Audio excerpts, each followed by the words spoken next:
All right, well, I'm going to go ahead and kick off the introductions while we allow people to slowly join us. But thank you, everybody, for joining us today for the Exit Advisors Virtual Town Hall Series.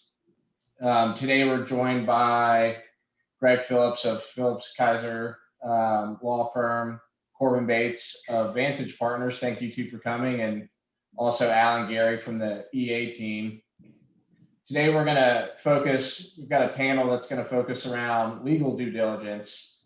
And if you've tuned in the past, you know, we kind of cover or have or will cover pretty much the full spectrum from succession planning through, you know, small, medium-sized enterprise, lower middle market M&A, execution. You kind of run the whole gambit. And today, you know, we've covered aspects of M&A due diligence, but today we're really drilling down into the legal side of due diligence and get into some of the specifics, the challenges, the hurdles. And we have obviously Greg, who's an expert in M&A law, but also Corbin, who can, you know, kind of take the perspective of the buyer, you know, the man with the money who's going to be kind of running the due diligence process from the buyer's end.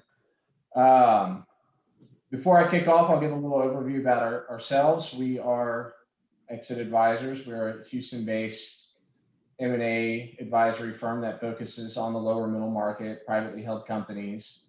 You know, we cover a realm of industries. We're not confined to Houston either. We kind of touch everything across the U.S., but you know, our ultimate goal is to, you know, work with your business and your needs to develop a tailored strategy, add value, and get you to the point where we're executing your transaction. And the final part of that is what we're talking about today, kind of the more specifics with legal. Little overview of our team. Most of you know us. We've got Gary Cooper, Al Danto, the two managing partners, myself, and Casey Bright. And I guess I'll go ahead and pass it over to Greg and Corbin to kick off the topic today. Thank you. Good, thanks, Andrew. And I've been looking forward to this, really, to talk about the concept of legal due diligence. And before I get started, I've participated in the town halls before. As Andrew mentioned, you know, my background is a corporate transactional lawyer. I've worked in big law and big company.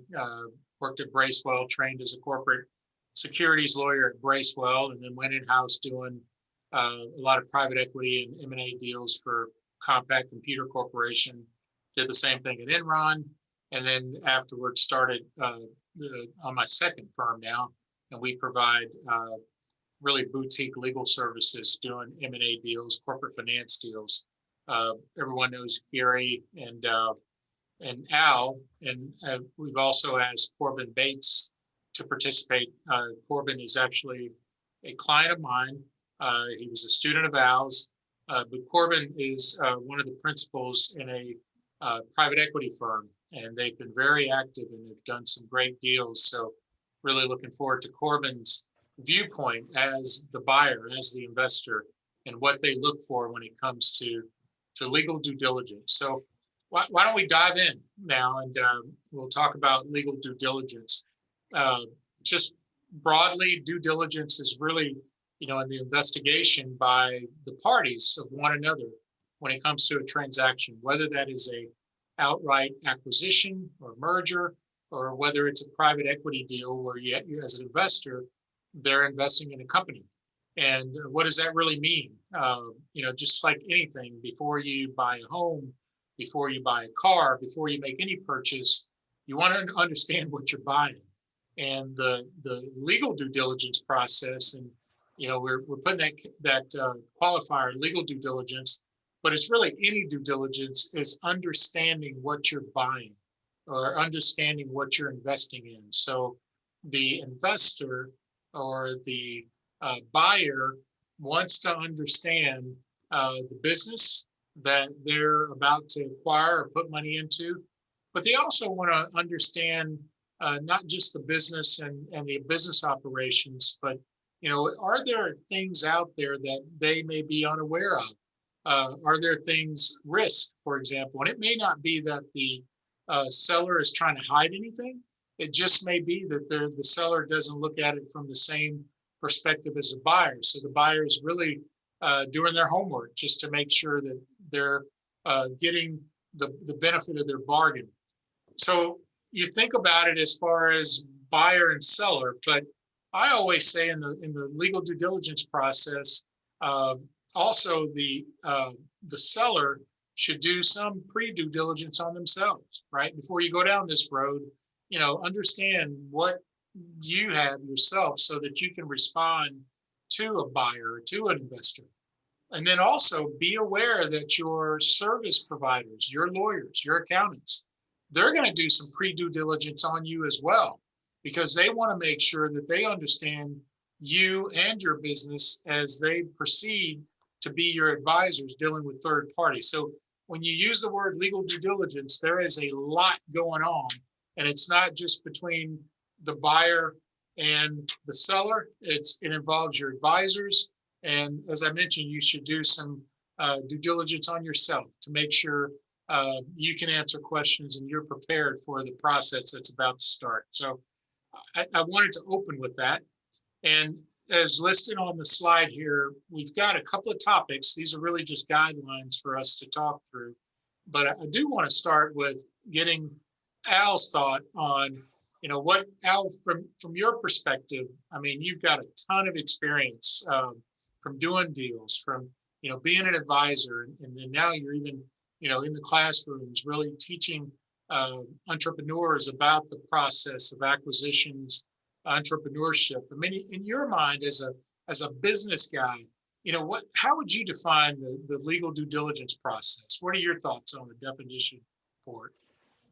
Yeah, thanks, Greg. And first of all, we really appreciate you being here and sharing your expertise and your knowledge. I mean, you just have so many years of knowledge, and we both do, right? We've seen the good, the bad, and we've seen, unfortunately, the ugly, right? And it's great to get Corbin's perspective coming in here from the buy side coming in. And I think really to sum it all up, like you said, I mean, due diligence is the same as if you buy a house or a car, right? I mean, you want to understand everything that there is about it, and you have a right to, right? I mean, and when you look to invest, typically it's, in our world, it's millions of dollars. Lots of times it's millions of dollars of investors' money as well, and they want to know everything, and I mean everything. So it's they have a right to it, and I think you have an obligation to provide it. And a lot of business owners have never gone through that process and that level of scrutiny. We'll talk a lot about examples. Both Gary and I like to use examples, and bringing Corbin in here, we'll get some real world examples. But I'll just give you an example. Gary and I worked on a deal involving KPMG and a client that sold to a publicly traded company. We were in Boston. It was $10+ million transaction. And they drilled down on their CPA on why they took the depreciation that they did on their trucks, right? And they drilled down and drilled down and drilled down. And we spent 2 days just going through this cycle, their tax team, their legal team, their ethics team, and they drilled down on everything. They're spending that much money. They're a publicly traded company. They can't afford to do something wrong. And we had to uncover every rock, every nook, every cranny, right, that we had going through it. So it's necessary on the buy side. I've been on the buy side. My first half of my career, we bought printing companies, the old-fashioned business forms companies, and wanted to know everything about those companies, everything. So that's what the process is all about. Al, I'd like to elaborate on that transaction too, Al. I mean, I think we did an excellent job on our pre-due diligence too. So going in, the client of ours was very transparent. We almost put something together very similar to a quality of earnings analysis. We had everything organized really well. And, I think to amplify this, you got to keep in mind that the purchaser has counsel as well. And so Right. we already had, I think, information readily available, and they had to do something. So that, I mean, you're right. They were drilling down to, I mean, why did supplies increase in the month of April, compared to the Right. month of March of 2019? And you're going, wow, that's very anal. But, it just, that preparation that we went through, they went through with legal counsel, with accounting, and with you. I think we got that deal completed in what, 3 months? It's pretty quick. Yeah. Gary, while you're on that, I mean, you're talking about how prepared you guys were before that deal. What is the process of preparing for due diligence? I mean, why don't you give an example of what you guys did to be so prepared? My thought would be that the more prepared you are, you mentioned getting that deal done in 3 months. I would beg to question that a big reason that deal got done so fast is because you guys were so prepared, because you were so organized. I mean, can you give folks an example or talk about what y'all did to really be that organized? Because that helps in a deal. I mean, when it's sloppy and it's not organized, it can create a lot of problems. First of all, Al and Casey were extremely organized with the all hands meeting, and they kept an absolute running detailed list of things that had to happen, had to be taken care of, meetings that needed to take place. And it was broken out in phases of legal, accounting, and all the other matters associated with closing a transaction. And the client did a very good job, getting with legal counsel, making sure that there were no skeletons in the closet, making sure contractual agreements were in order, operating agreements, things of that nature.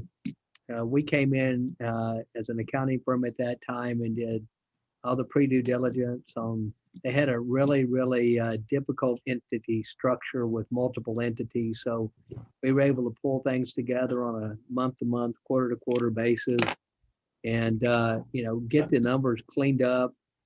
Alan Casey set up a really efficient data room. Okay. So everything was contained in that data room. So, by the time that PwC Germany wanted to start looking at things, and, the client was in meetings and did an excellent job. Al coached him really, really well as how to handle the meetings and the transaction. So everything was so really well staged and organized. It was almost like a cookbook approach. Sounds like you guys ought to create a playbook and start selling it. How to set it up. I mean, Gary, you mentioned, the way it was organized. I mean, it sounds like most people think the lawyers just handle due diligence, but the way you described it, it was really a team approach, right? You had the business lead, you had legal, you had accounting, other advisors. I mean, you agreed really create a due diligence team, right? That can drive that process. Does that make sense? Yes. Yeah, it does. And I think Al was the investment banker was, basically he was navigating the boat. But all the parties involved, had their understanding of what needed to be handled, and the legal due diligence was critical. I mean, it's, they start finding skeletons, man. They start finding legal issues. That's going to create bad ramifications. Well, let's talk about that. I mean, Al, I'm going to ask you this question. Based on your experience of being an acquirer, right, and being an advisor. Gary mentioned skeletons. I mean.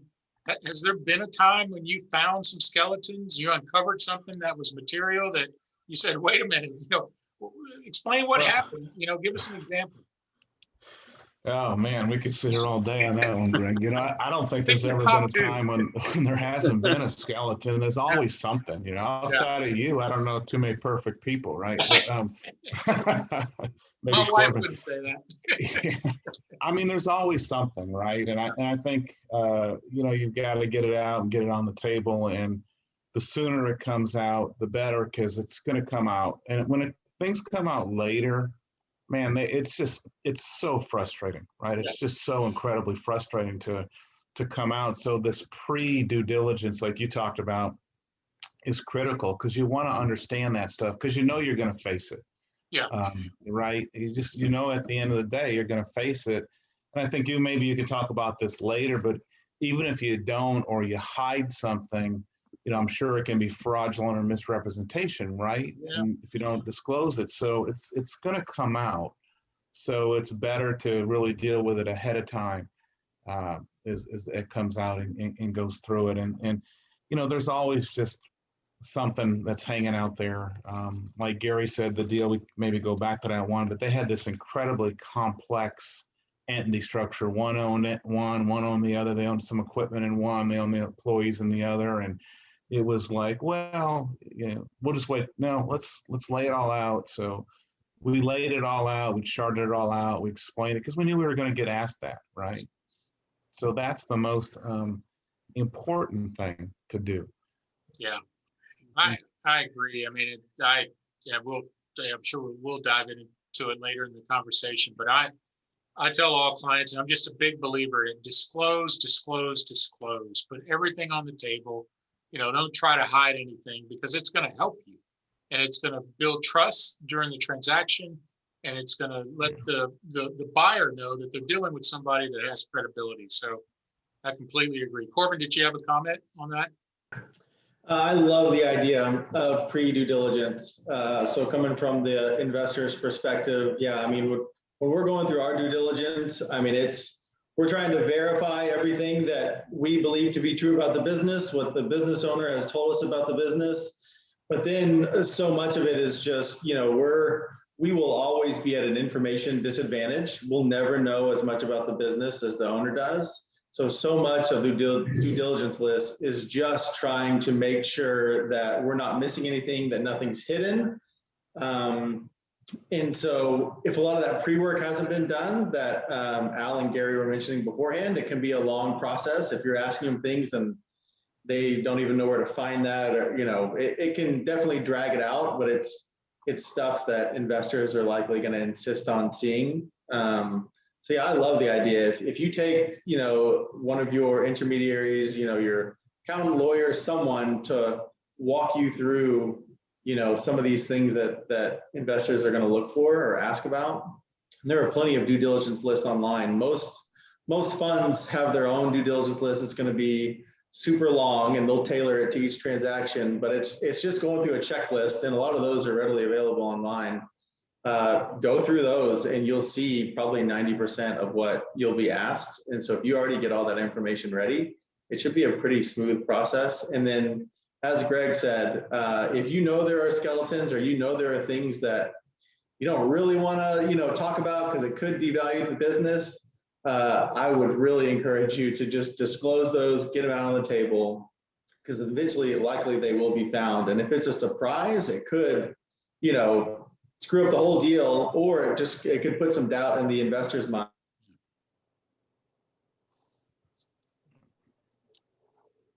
I think Corbin froze. Corbin froze.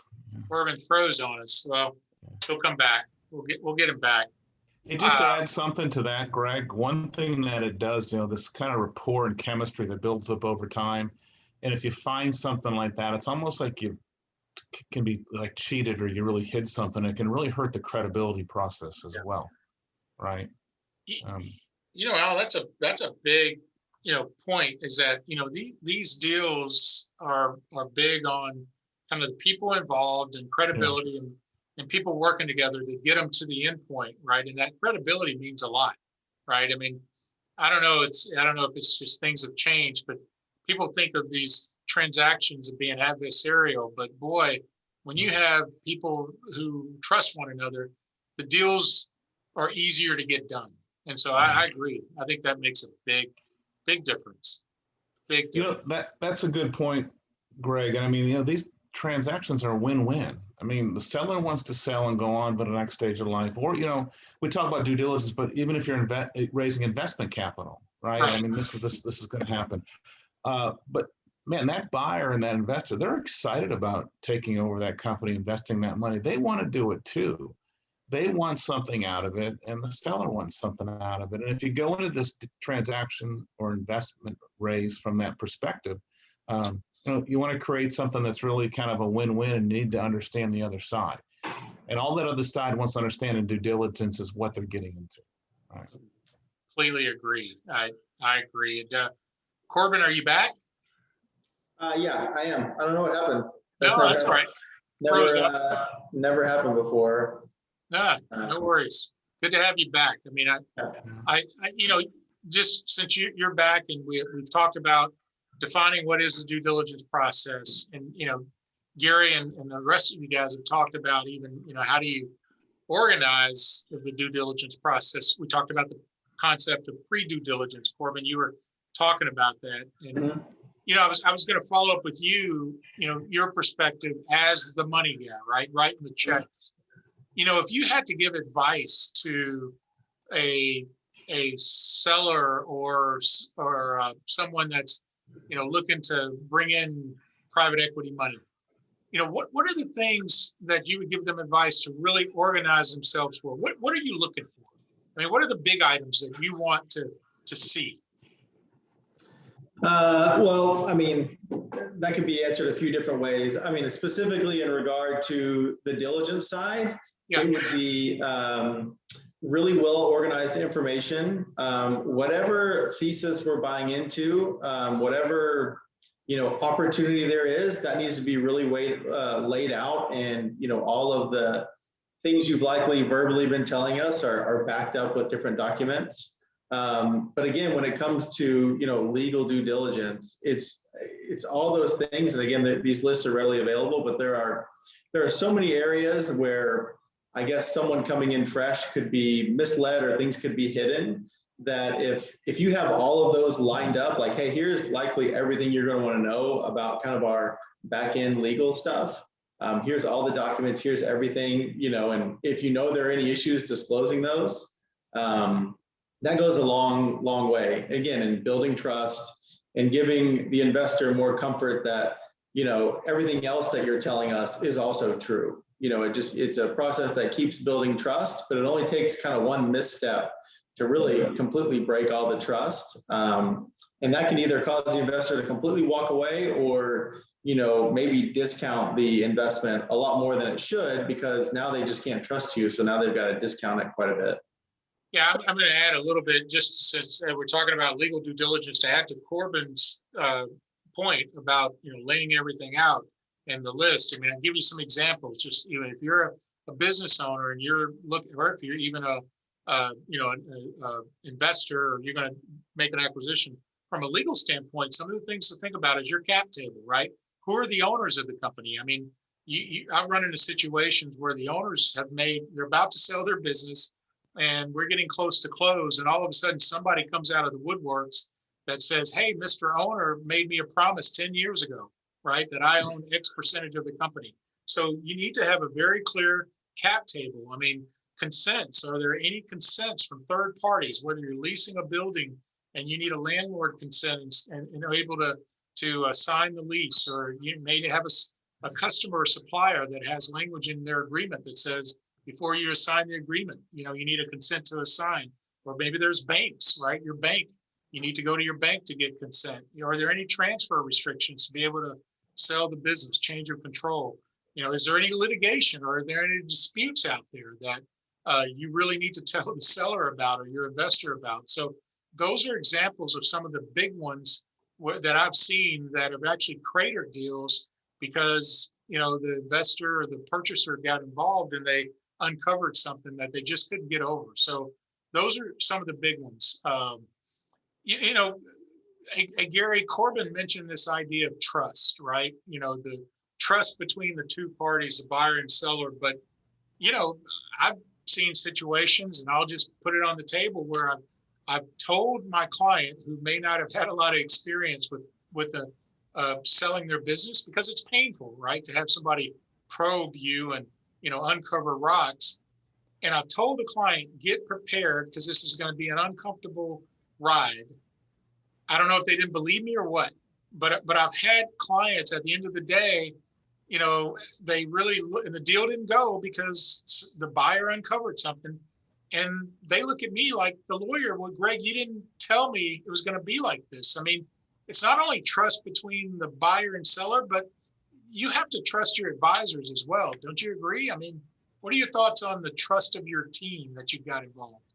Well, here's one issue with that though, Greg, is you don't know what you don't know. And so this is where they really got to trust their team. So there could be things out there that the seller's not even thinking about, like warranties. Yeah. Okay. There could literally need to be some type of liability on the balance sheet for warranties. Yeah. There could be other things that they have no clue of, from a legal perspective. So I think, that's where your checklist approach and our checklist approach as a CPA firm can come in and really you can probe. And then the honesty's got to be there. Yeah. I mean, and you've got to encourage these people, look, if you can't be transparent with us, then you certainly can't be transparent with the purchaser. So we've got to know everything, and maybe there's something that we can do to fix your situation. I remember we had a client, and it was really pretty interesting. And I don't think the client connected the dots between Al and I. And so we had this client, and we discovered that they had a sales tax liability from other states. It was well over $350,000. And they really did not want that on their balance sheet. Wow. And so we ended up losing the client because they didn't want to pay it. And then I think they contacted Al about possibly representing them. And I told Al, I said, they got a big hidden liability out there. Jeez. And that kind of stuff, if you can't build that rapport, that trust, that representation, and we even saw a deal recently where the potential client, we had a great transaction lined up, and it didn't appear the client really trusted legal counsel.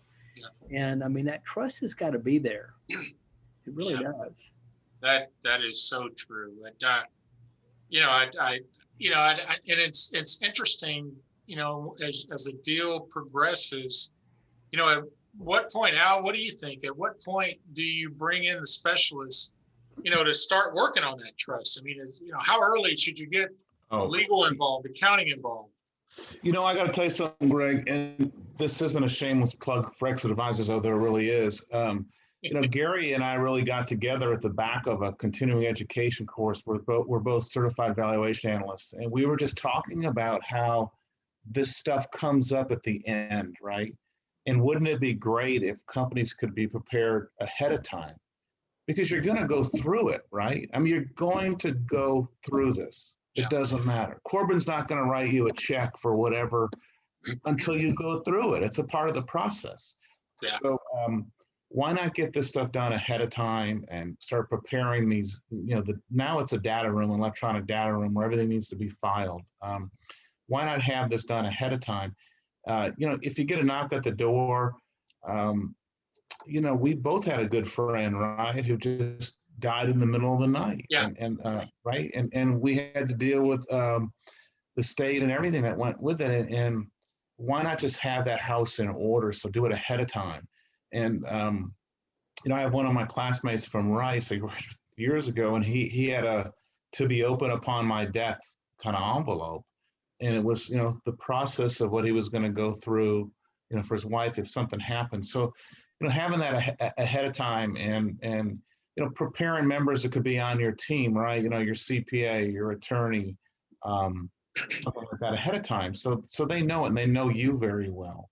So you're not calling somebody at the very end who's got to get up to speed on things. And is quite frankly, is going to be in the dark on some things as well. It's so much harder to do this stuff later than earlier. The ultimate key to valuation, what increases value outside of an increase in cash flows, is a decrease in risk. Yeah. And so the more somebody understands coming in, the more confident they're going to have, the more that translates to a higher valuation. And we see it. We see it in the real world every single time we work, with somebody, right? I'm sure Corbin. Go ahead, Alex. I was going to say, I'm sure Corbin does too. I think you touched on something, Al, that's really important is staging the succession plan and doing it in advance instead of the last minute deal. You always talk about getting hit by the bus, Yes. you know, and there's way to mitigate company specific risks through this process. You know, make sure all your legal framework is up to snuff, making sure all the contracts are in order, making sure that, you know, all the agreements are there intact. But if you have this period of time to do that, you're probably going to get a higher multiple. You're going to get a higher value. No doubt. Yeah, I mean, you guys are laying out so many reasons why, you know, someone, Al, I think you made the point, it's going to happen, meaning there's going to be an exit one way or another, right? We all, you know, not going to be around forever. So you may as well prepare for it. And that's how we kind of started off. Do your own self due diligence, right? Yeah. I mean, you need to get your house in order, whether you're preparing to exit or just keep a clean company. I mean, I'll give you an example. It was my partner's client, but they have a very successful, I think it's a medical practice, medical imaging practice. And this thing started growing, you know, started here in Houston. Now it's across the country. Well, it just so happened that one of the principals passed away and they didn't have a proper buy-sell language in their document. And it was just a nightmare trying to, you know, catch up after the fact. So that goes to your own pre-due diligence. Just keep your house in order because inevitably there is going to be an exit one way or another. So I think that's a good point. A very good point. I got a question for this crack team, top team, creme de la creme. I got a question for you guys that is happening often, especially in, you know, this post-COVID world, is there's just a lot of transactions starting to happen. You know, how do two competitors, if you have competitors either merging or, you know, acquiring one another, how do competitors play together in the due diligence process, right? I mean, you've got, what if the deal doesn't go through and you've got, hey, we're interested in a potential acquisition, and you've always got to be careful, right? The deal doesn't go through. How do competitors protect themselves when they start looking at possibly merging or one acquiring the other? Anybody have any thoughts on that? What do you think, Gary? Well, I mean, you've got to be very cautious. You know, obviously there's going to be NDAs. Yeah. You know, that divulging information. It's kind of a tedious topic, I suppose. You know, we've had transactions where, you know, the purchaser wanted the customer list prematurely, you know, to be able to contact, you know, the customers to make sure they were going to be able to retain them. And I think Al could better elaborate on this than I could actually. I think he's got a little bit more experience in dealing with these situations. What's your thoughts, Al? Yeah, there's a process to it, but you know, sometimes your competitor is going to offer you the most amount of money. You know, Yeah. we bought printing companies that were all in Houston, and you know, we're going to close them and move them in with us, and we could pay a little bit more probably on a relative terms because we cut out some of the cost, right? And we got market share, we got in a customer or something like that. You know, there's a lot of ways about it. I wouldn't be fearful of it because what we do, we wouldn't disclose a customer list, but would say customer 1 through 10. Right. So customer turnover is a very big valuation, you know, factor comes up in due diligence. How are you turning your customers? I don't have to tell you who my customers are. I can identify them as customer 1 through 10. So this is what they did in 2018, 2019, 2020. I'm not going to tell you who my employees are. I'm going to give you an org chart, and I'm going to put in there, you know, manager, you know, production manager, accounting supervisor, stuff like that. So you can go through this point. Where it gets a little tricky is as you start to really get in and drill into due diligence, because you really have to uncover, you know, a lot of the stuff, but you can still be smart about it. And then I'm sure from a legal standpoint, I'm flip the tables on you a little bit. And from a legal standpoint, I'm sure there's some legal things that if somebody does use that information to compete against you or take employees or something. But, you know, the biggest thing that I found I've done a long time, it's the fear and uncertainty. It's usually not that. I mean, what can they really find out? You know, I mean, most people put their key customers or who's my employees. I can go, it's not like you're going to hand them the keys to how they're going to take over all your customers and market share. And I imagine if they did make an active campaign, there has to be legal repercussions around that. Right? Yeah, I think you're right, Al. I mean, there's a way to, you can set up the Chinese wall, right? I mean, you could basically either use an advisor that can do the, whether it's your lawyer, your accountant, the advisor can do the due diligence and, summarize the information back to the principals at the competitor so that the actual competitor, acquiring company may never get to look at the information. They're just getting fed information from the advisor. You can have key people, right, that may be unrelated, to that particular industry or whatever the competitiveness is. You can have somebody unrelated in the acquirer that really their job does not put them in the competitive situation. They could be the ones leading due diligence. So there are ways to structure the legal due diligence process to have two competitors talk to one another. So Al, there's a way to get it done. So definitely can do it. So let's talk about, we've talked about due diligence and we've talked about, ways to go about it, how to structure it, who the players are. Okay, you've done your due diligence. Corbin, you're the check writing guy, you're the money guy. You uncover something, right? You found something that you're like, oh my goodness, what do we do? How can some due diligence findings, the information, how do they impact the transaction? Give us the good, the bad, and the ugly. Well, I mean, it obviously depends on what you find. I would say things will always come up that, sometimes the owner just truly didn't know, depending on the size of the business or things come up. I mean, they truly didn't know, and it's not that big of a deal. And maybe it's not even worth fixing any terms or anything. If it's somewhat material, but still more on the innocent side, then maybe you have to go back and revisit some of the terms and things like that. And basically still trying to accomplish, what you talked about before. If you're saying, hey, we're paying 5 times earnings and earnings came out to be a lot less than what y'all both thought, then we'll still apply the whole 5 times earning things to that.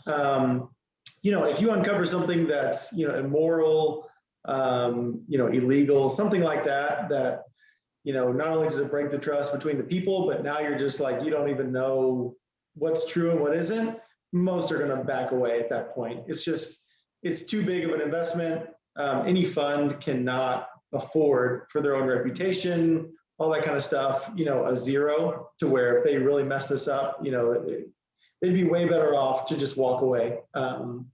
Maybe they would give you time to kind of fix the company, fix the problems, and maybe explain it better. But I would think it's probably damage beyond repair in most cases. So it really just falls on kind of the spectrum of what you find. That's why we talked about this pre-due diligence thing, maybe having some outside people also walk through it, try to uncover anything that could be uncovered, and then just be as upfront as possible about anything and everything that is wrong. And then if something's uncovered that you truly didn't know about, that can certainly be worked around. Corbin, have you ever walked away from a deal as a result of due diligence?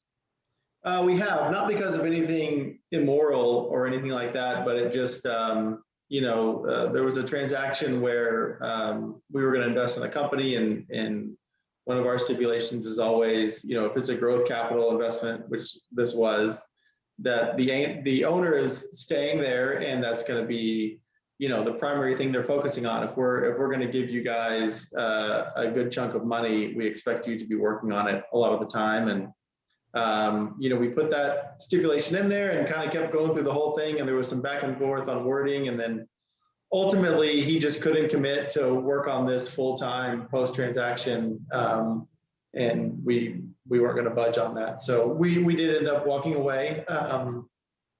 Looking back, I wish we had been way more adamant that, like, let's figure this out before we do anything else.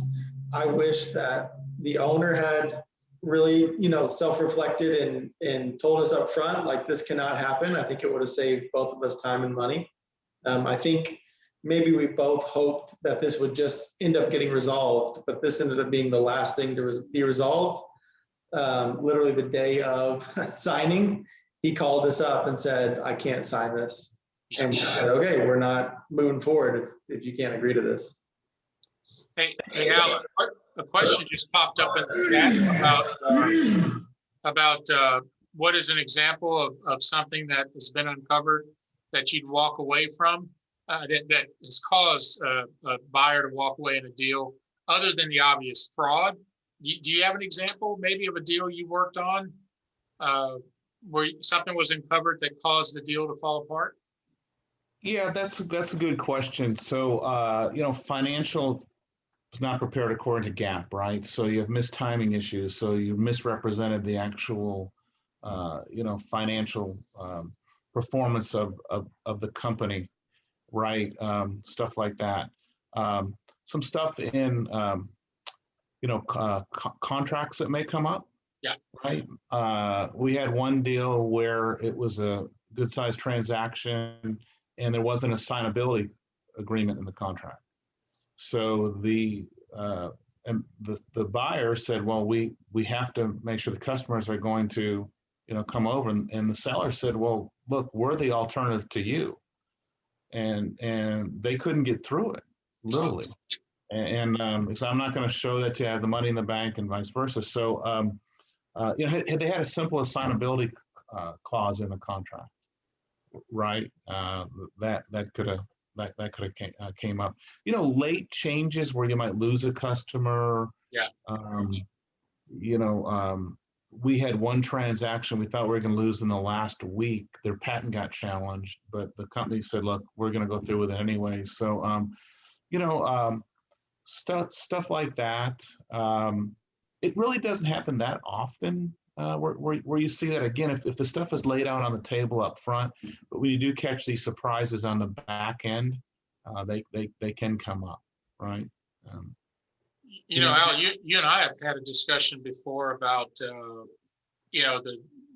due diligence information. What you find, you mentioned it before, that these risk things identified in due diligence can affect the purchase price, right? The potential buyer can go back and renegotiate. Hey, we found X and we didn't know that when we gave you our initial price, but now because of this risk, we want to go reduce the price. I mean, that's very real, isn't it? I mean, that happens a lot. Yeah, absolutely. You see a change in that. You see a drop in performance. We've seen some deals. We've gotten through them for the most part, but I can tell you, man, they were bloody wars around working capital. How much money, inventory, receivables, payables should be left in the company? Is it average? Is it current? Does it fluctuate seasonal and everything? And that's one thing. It's going to come out, and we insist on having that done up front because it is, the later it gets in the transaction, the due diligence, the harder that it is, right? Yeah. And Gary, that's probably right. Your wheelhouse on working capital formulas and figuring that out in the due diligence process in the deal, right? I mean, I agree. That's almost in 90% of the deals, the working capital discussion and formula. You got to have working capital adequacy analysis, and there's sometimes a disagreement on what that working capital should be. That's something that probably needs to be panned out early on in the process. One interesting deal that I was on a buy side helping a buyer one time, and it was a pretty big transaction. I came in kind of towards the end to take a look at things, and we found that this company only had one supplier out of Japan, and we found out that the supplier would not basically supply to a new customer. Yeah. And just completely destroyed the transaction. Wow. And that was something I think the seller should have known early on, instead of, leading, basically the buyer down a rabbit hole. And then all of a sudden, buyer had already spent a lot of money on legal counsel and the process itself. And I think that's something that should have been vetted at the very beginning. That makes sense. Well, I think we're coming up towards the time where we can probably open it up for questions and answers. But number one, I want to thank you guys for coming on the town hall and having this panel with me. It's been a lot of fun. I mean, we can sit here and talk about due diligence and the process. You know, this could be a full day, week event, you know, but I want to ask if any of you guys have any departing words of advice you'd like to give folks as they go down this due diligence path. You know, just chime in, and then I'll turn it back over to Andrew for questions and answers. Anybody have any parting thoughts as we close things down? I would just say get in front of this as early as you can. So, you know, if you know you want to exit, at least maybe a few years prior, try to start building relationships with, you know, if you already don't have a transaction attorney, do that. Go to lunch quarterly, just get to know them to where when they're giving you advice, when you're actually going through it, you've built that trust. You maybe have gotten to talk to them about a lot of different things. And, you know, again, it's not like you have to hire this person for 3 years. Just, you know, go grab lunch, you know, occasionally and just build the relationship.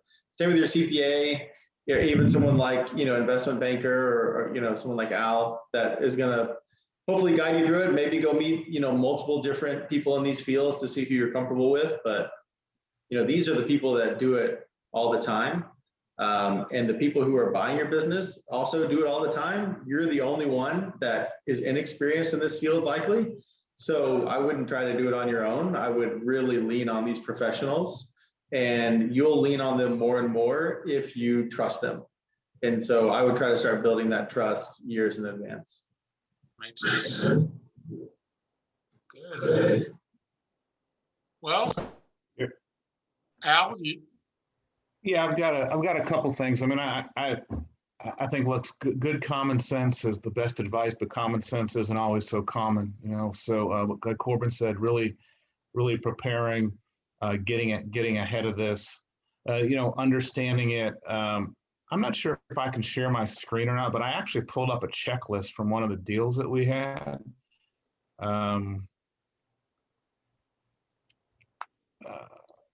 Yeah, let me pull this up. Can you all see that? yes.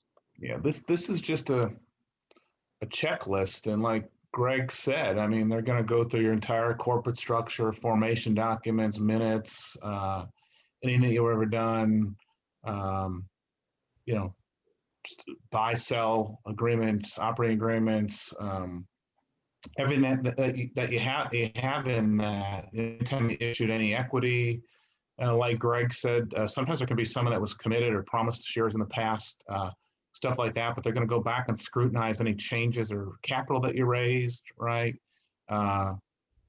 Incredible investigation into any litigation or threatened, or what could potentially happen.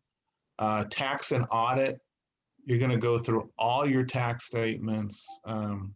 If you can get reviewed financials, you don't have to go to the full extreme of an audit, but reviewed financials kind of checks that box. At least make sure most letter of intents say that accounting records are prepared according to GAAP. I don't think Gary can attest to this, most small businesses probably don't have their accounting records prepared according to GAAP.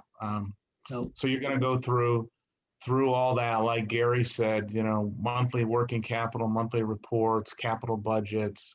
A really important thing, if you're going to project into the future, is to go back and say, okay, hey, December 2018, we planned these projections for 2019. This is how accurate we are. So that will give credibility to your 2022 projections. Yeah. Right. And what you're doing. But all this stuff, I mean, your financing, your debt, your revolvers, everything, your personnel, you know, they're going to scrutinize personnel records, you know, any retirement plans, anything like that. All of this stuff. They're going to review every asset, every liability. They're going to look at insurance. You've got property. You know, we bought printing companies. We went through and had all the equipment appraised to see what we were getting into, all that stuff. Every single contract that you have is going to be scrutinized. It just has to go out there and looked at, right? So that's going to be looked at. And there's stuff within the contract. A question came up on assignability. Assignability means that if someone can take over that contract under these terms, you can assign it to them. If you can, it has to be approved by who you have the contract with, customer, supplier, whatever. Your IP, your technology, you know, all this stuff. So again, if you know that you're going to go through this, it's overwhelming at the end.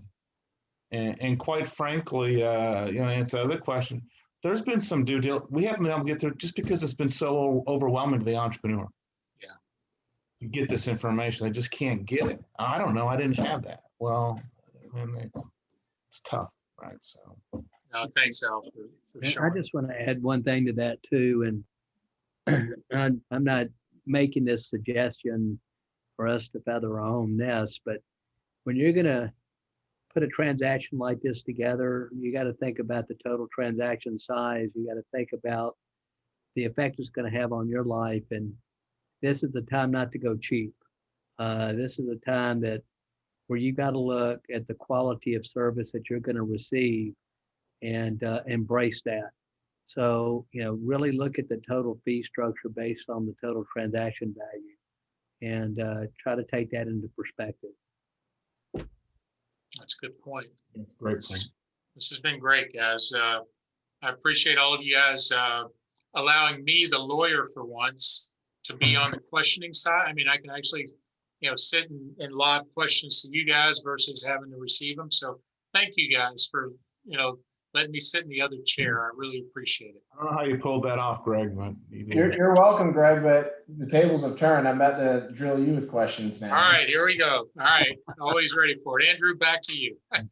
So I had a couple. I want to touch on one other point. Al was just mentioning the assignability clause, which came in.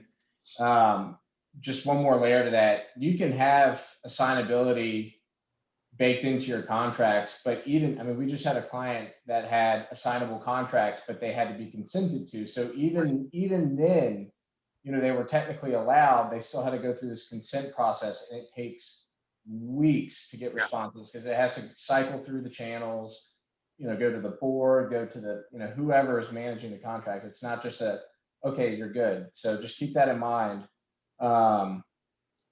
Good theme with this, preparing for due diligence, just time and organization and housekeeping. Hey, Andrew, that's a good point, though. I mean, I've had deals where that goes back to do your own due diligence before the deal starts, because even though you raised a good point, you're getting ready to close. I've had deals that we're about to close, everything's working out, and we find out there's a consent needed, and we're thinking, oh, let's go get the consent. We're going to close tomorrow. And the third party you're dealing with, they have a board member that's flown to China that won't be back for, or the president's gone that won't be back for 2 weeks, and the deal's stuck. So you should know your contracts and what you have to do. Kind of goes back to what Gary said. Do your homework before you start down the deal path. Yeah, Greg, this is probably, I think we can have a complete other town hall on just the contracts and the wording in it, right? The subtleties in that, because these assignability, I'm sure you could write a pretty ironclad assignability where, upon it can get done where maybe can avoid most of the consents. But like in Texas, non-solicitation is enforceable where a non-compete may not. And all you want is the sales reps can't go out and solicit new business, right? So we're both aware of a really big company here in Houston that pins their employees. They don't even make them sign a non-compete, but they can't use any information that they learned on the job. Well, they've worked for that company. Where else do they get the information from? So there's ways that you can write this and bake this into your agreements that change the dynamics of everything. That's exactly right. That's why you got to know what your agreements say. Yeah. So Greg, we had a question. It's kind of a two-pronged question. And it's about, the whole drafting an APA, the asset purchase agreement. And, the first part of that is, as a seller, how do you maintain some control when you're in that position and you have maybe a purchaser with, controlling the flow of funds and whatnot, and they're going to dictate everything? How do you maintain control? And the second piece of that is, maybe you can give us an instance where, you either go through the normal gamut of drafting an APA and it goes back and forth 5-10 different times between both legal teams until you kind of land somewhere in the middle, versus a seller just saying, hey, I want as is, it's take it or leave it. What options do they have, and how does that affect the deal? Well, so the first part of the question, I think maintaining control in the drafting process.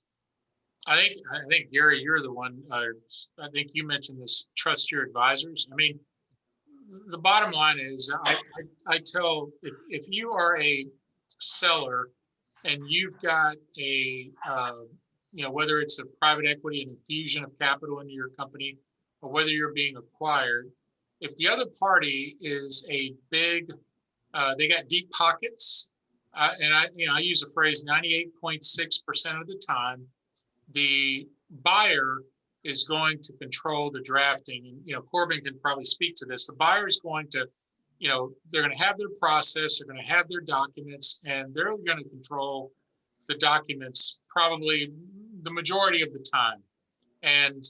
But as a seller, you have a lot of control because they're knocking on your door for a reason, right? I mean, they want your company, so they want to purchase your business. They wouldn't be spending the resources hiring lawyers, flying people down unless they were really interested. And I say that you have more leverage than you think, but it's very important early on to work with your advisors, develop your strategy, and understand the process of what's about to happen to you. I think the worst thing for a seller is to not really understand the process, not trust their advisors, and they dive into a deal and they feel like things are just out of control. So you've got to have a trusted team, and you've got to be willing to listen to them and work with them. And if you do that, they're going to guide you through the documents. You'll get to the point where you'll have a document you can live with. So that's the first part of your question. The second part of your question, Andrew, is if you're a seller and you're like, I know I may have some warts back here, and I know I may have some issues, and I'm not going to make all these reps and warranties. Be upfront before you go down the process. Get with your advisors. If you're working with exit advisors, on the very front end of this process, before you start entertaining any offer or working with any buyers, say, exit advisors, you know what? I want to do as close to an as-is deal that I can. And so let your advisors then go out and structure a solicitation to potential buyers, letting them know this is a great business, but the seller wants to get as close to as is as they can, so that you're upfront with your buyers or potential buyers so that they can make an honest offer with that in mind, versus the buyers coming in expecting they're going to get a normal deal with reps and warranties, and they're giving you a premium price, and all of a sudden the deal's going down the road, and towards the end of the road, you as a seller say, I'm not going to give you many reps and warranties. You should take this as an as is. That goes back to the credibility issue that Corbin mentioned. It's just going to create some tension. Yeah, we've definitely experienced that firsthand, and all I can say is, going back to the organization, understanding your business, being able to disclose, you don't know what you don't know, and that's where it gets scary. So to that point, kind of snowballing on this a little bit. Hey, Andrew, let me add one thing. This always comes down to this, and Greg, we talk about a lot. In essence, you need to accept the fact that what happened on your watch is going to be your responsibility. All these indemnification, warranties, blah, blah, blah, that says, look, if you did something wrong on your watch or something happened, it's going to be your responsibility. Yeah. And at closing, therefore, it's the buyer's responsibility. They take over everything after they've looked at everything. In general terms, that's where the deal is going to end up with. And the APA is going to kind of memorialize that and put it on paper. Now, certainly there's some things that may carry over in everything in that, but in general terms, that's what it is. And when sellers have that mentality, right, it really changes the whole dynamic of everything. And, we had a client we brought into your office, didn't understand it. And we went through every single and said, look, you're just responsible if there's an employee that sues you from the past. You're responsible for this. You're responsible for taxes. Is that what that says? Yeah, that's what that says. Okay. Yeah. I agree. Yeah, and just taking the time to, you can get lost in kind of the legal verbiage, but sitting down with your attorney or your advisor, and just like Al said, understanding what this is actually saying, what it's intending. Don't get scared that there's submersive language in there. It's to be as crystal clear as possible. But I know we're running out of time. But the last question, Corbin had kind of answered this offline, but it came through, and I think it's relevant to this. But maybe, either just Greg or maybe everyone can touch on this if you want. But what's maybe one of the biggest examples of during legal due diligence, something that might derail a deal? Biggest, number one thing to look out for. So I'll touch on it. To me, if you go look at a asset purchase agreement, I tell my clients, especially as a seller, really study, and you should sleep with under your pillow the reps and warranty section, right? I mean, in that section is where the buyer is going to ask you questions and probe you about the business. And you've got to say, here is the business. I rep that I have every permit and license needed. I rep there's no litigation. I have all, the employees. There are no benefit plans out there except for what I'm presenting to you. That is the area as a seller of the business that you've got to make sure you understand every word. I typically sit down with, if I'm representing the seller, I'll take a full day or two to only go through the reps and warranty section. Well, I'll read every word to make sure the seller understands exactly what they're being asked to represent and warrant. Here's the risk, because if you miss something, if you don't disclose or if you don't provide an accurate rep on the back end, 2 years after the buyer has purchased a business, 3 years after they purchase the business, something goes wrong, they're going to pull out those reps and warranties, and they're going to try to poke holes and say, well, Al sold me this business, but he did not tell me about this unforeseen litigation out there. That's where the gotchas are. So for me, it's very important to understand what you're being asked to sell, what you're being asked to rep. Well said. Any closing remarks from final thoughts there? I would go back to just, do due diligence on yourself, and the sooner the better. And as Al said, every company eventually is going to exit one way or another. So prepare for it now, right? Know your business.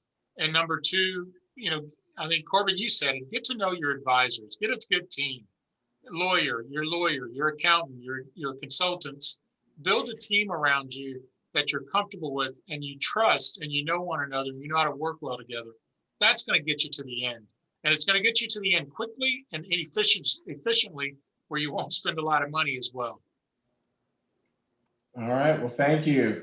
Greg, thank you for steering this and all of your insights. And Corbin, thank you for joining us today. You're welcome. Al and Gary, obviously, thank you for helping create this whole thing for us. So, and thank you everybody for joining. Right. Thanks, guys. Thanks, guys. All right. Until next time.